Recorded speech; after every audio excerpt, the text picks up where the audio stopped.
Yes students, welcome to AD knowledge house magic. Students, आज हम पढ़ेंगे chapter first, the story of village Palampur. ये story है एक गांव की जिसका नाम पालमपुर है। इस चैप्टर में हम पढ़ेंगे कैसे पालमपुर में वहाँ के लोग अपना जीवन व्याप्त करते थे, क्या क्या इकोनॉमिक एक्टिविटीज़ वहाँ पर होती थी, क्या क्या प्रोडक्शन एक्टिविटीज़ पालमपुर गांव में होती थी। अब सबसे पहला क्वेश्चन बनता है कि इकोनॉमिक एक्टिविटीज़ क्या होती है। इकोनॉमिक एक्टिविटीज़ वे एक्टिविटीज़ और कार्य होते हैं जो किए जाते हैं प्रॉफिट अर्न करने के लिए, पैसा कमाने के लिए, मनी अर्निंग करने के लिए। अंडरस्टूड? जो भी कार्य अर्निंग करने के लिए किया जाता है वो कहलाता है इकोनॉमिक एक्टिविटीज़। हम लोग टीचिंग कर रहे हैं, क्या करने के लिए कर रहे हैं? अर्निंग करने के लिए कर रहे हैं, पैसा कमाने के लिए कर रहे हैं। कोई भी शॉपकीपर अपना सामान बेचता है किस लिए? To earn the profit. Understood? वहीं कोई भी बंदा जिसकी फैक्ट्री है वो प्रोडक्शन कर रहा है किसी भी गुड्स का और सर्विसेज का, किस लिए कर रहे हैं? To earn the profit. तो जो भी कार्य पैसा कमाने के लिए किया जाता है वो कहलाता है इकोनॉमिक एक्टिविटीज़। वहीं बात करते हैं नॉन इकोनॉमिक एक्टिविटीज़ की। नॉन इकोनॉमिक एक्टिविटीज़ वे एक्टिविटीज़ होती है, वे कार्य होते हैं जो किए जाते हैं सेल्फ सेटिस्फैक्शन के लिए, मेंटल सेटिस्फैक्शन के लिए, ना कि प्रॉफिट अर्न करने के लिए। जो भी कार्य हम आत्म संतुष्टि के लिए करते हैं, मानसिक संतुष्टि के लिए करते हैं, प्रॉफिट अर्न कमाने के लिए नहीं करते, वे सभी कार्य, वे सभी एक्टिविटीज़ क्या कहलाती है? नॉन इकोनॉमिक एक्टिविटीज़ कहलाती है। जैसे हम लोग डेली मंदिर जाते हैं, तो क्या हम पैसा कमाने के लिए मंदिर जाते हैं? क्या ये कार्य हम पैसा कमाने के लिए करते हैं? नहीं, ये कार्य हम खुद की मानसिक आत्मसंतुष्टि के लिए करते हैं। तो जो भी कार्य हम अपनी मानसिक संतुष्टि के लिए करते हैं, मेंटल सेटिस्फैक्शन के लिए करते हैं, वो एक्टिविटीज़ हमारी नॉन इकोनॉमिक एक्टिविटीज़ कहलाती है। तो जो पालमपुर गांव है इसके बारे में हम पढ़ेंगे कि यहाँ पे क्या क्या इकोनॉमिक एक्टिविटीज़ होती है।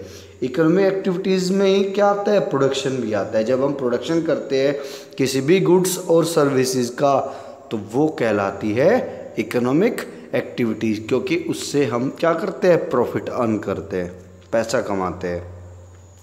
अब पढ़ते हैं अपना chapter overview. The purpose of this story is to introduce some basic concepts relating to production, and this we do through a story of a hypothetical village called Palampur. ये एक हाइपोथेटिकल विलेज है जिसका नाम है पालमपुर। इसके थ्रू हम बताएंगे कि क्या क्या ग्रामीण परिवेश में प्रोडक्शन एक्टिविटीज़ होती है।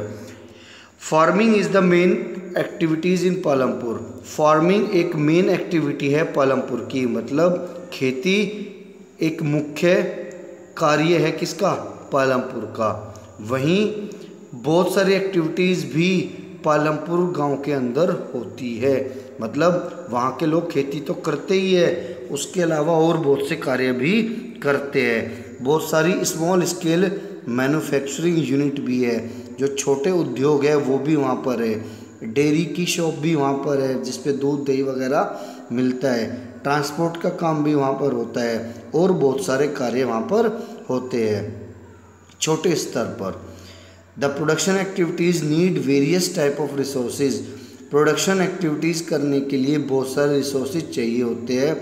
नेचुरल रिसोर्स भी चाहिए होते हैं, मैन मेड आइटम्स भी चाहिए होते हैं, ह्यूमन एफर्ट्स मतलब लेबर भी चाहिए होते हैं, मनी पैसा भी चाहिए होता है प्रोडक्शन करने के लिए। As we read through the story of Palampur we learn how various resources combine to produce the desired goods and services in the village. इस चैप्टर में हम पढ़ेंगे कि कैसे बहुत सारे रिसोर्सेज का यूज़ करके हम लोग एक गांव के अंदर जिसका नाम पालमपुर है वहाँ पर प्रोडक्शन करते थे किसका? गुड्स एंड सर्विसेज का। सब बनता है क्या? Introduction. Palampur is well connected with neighbouring village and towns. Raiganj a big village is 3 kilometre from Palampur. Palampur जो गांव था वो बहुत अच्छे से कनेक्टेड था, जुड़ा हुआ था अपने आसपास के टाउन से, कस्बों से और ग्रामीण क्षेत्रों से, गांव से। रायगंज एक बहुत बड़ा गांव था जो पालमपुर से 3 किलोमीटर दूर पड़ता था। यहाँ पर जो रायगंज था उसकी जो रोड थी वो अच्छी थी, अच्छे से कनेक्टेड थी पालमपुर के साथ में। और इसी के पास में एक छोटा सा टाउन था Shahpur. Many kind of transports are visible on this road starting from blue cart, tongas, bogies loaded with jaggery and other commodities to motor vehicles like motorcycle, jeep, tractor and trucks.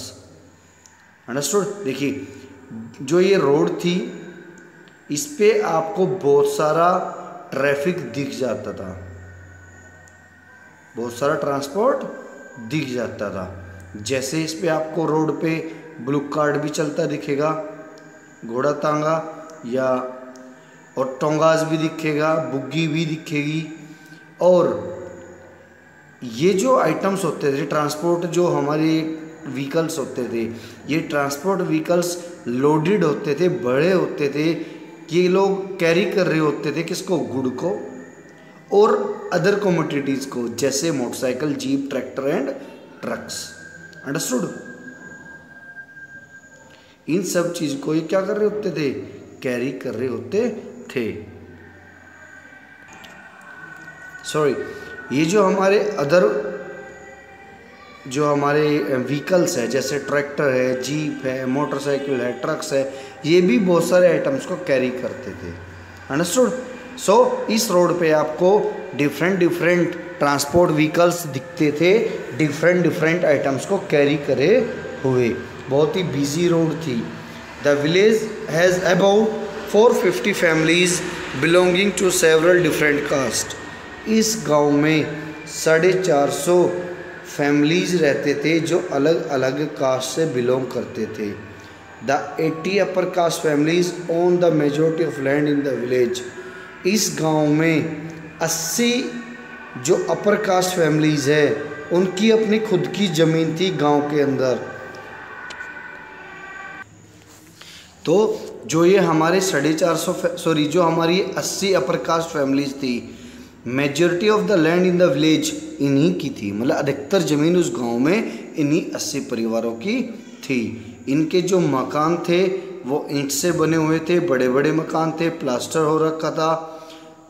Then the SC दलित, जिनको हम बोलते हैं schedule caste, दलित जो थे वहीं वो थे हमारे 1/3 of the population and live in one corner of the village. हमारे दलित इस गांव में 1/3 थे टोटल पॉपुलेशन की इस गांव की, और वो एक कॉर्नर में रहते थे इस गांव के। और उनके बहुत ही छोटे छोटे मकान थे जो कि कच्चे थे, गारे और मिट्टी से बने हुए थे। Most of the houses have electric connections. इस गांव में अधिकतर आदमियों के घर में इलेक्ट्रिक कनेक्शंस था। Electricity power are all the tubewells in the fields and is used in the various type of small business. हमारी जो ट्यूबवेल्स होती है खेती में जिसको पानी देने के लिए हम यूज़ करते हैं, वो भी अच्छे से कनेक्टेड थी इलेक्ट्रिक पावर सप्लाई से। वहीं बहुत सारे जो छोटे उद्योग इस गांव में थे वहाँ तक भी इलेक्ट्रिक पावर सप्लाई अच्छे से पहुँच रखी थी। पालमपुर के अंदर 2 प्राइमरी स्कूल थे, एक हाई स्कूल था, एक प्राइमरी हेल्थ केयर सेंटर था जो कि गवर्नमेंट के द्वारा चलाया जा रहा था, एक प्राइवेट डिस्पेंसरी थी जो बीमार आदमियों का इलाज करती थी। The description above shows that Palampur has fairly well developed system of road transport, electricity, irrigation, school and health center।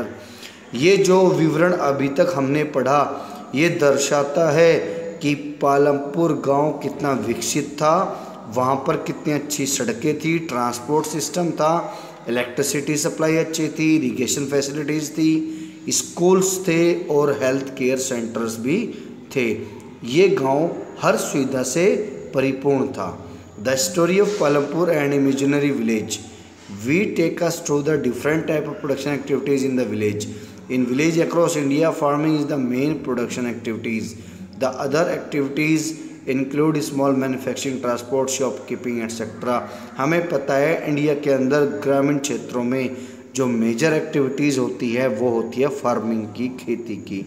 But Palampur में इसके अलावा और बहुत सारी चीज़ें होती थी, जैसे दुकान भी वहाँ पर थी, ट्रांसपोर्ट का काम भी वहाँ पर होता था, मैन्युफैक्चरिंग भी वहाँ पर होती थी, बहुत सारी एक्टिविटीज़ के अंदर होती थी और बहुत चीज़ों का प्रोडक्शन भी वहाँ पर होता था। सो स्टूडेंट्स, इस चैप्टर में नेक्स्ट हम पढ़ेंगे अपनी नेक्स्ट वीडियो में। तब तक आप मेरे चैनल को सब्सक्राइब करना ना भूलें और अपने फ्रेंड्स के साथ में शेयर करना ना भूलें। Thank you.